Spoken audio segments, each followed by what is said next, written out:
Tips para makuha yung crush mo, girls edition. Girls, makinig kayo. Boys, paki-confirm kung tama yung sasabihin ko ha.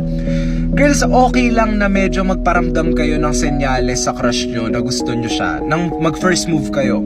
Paramdam mo ng konti, landi-landiin mo ng konti.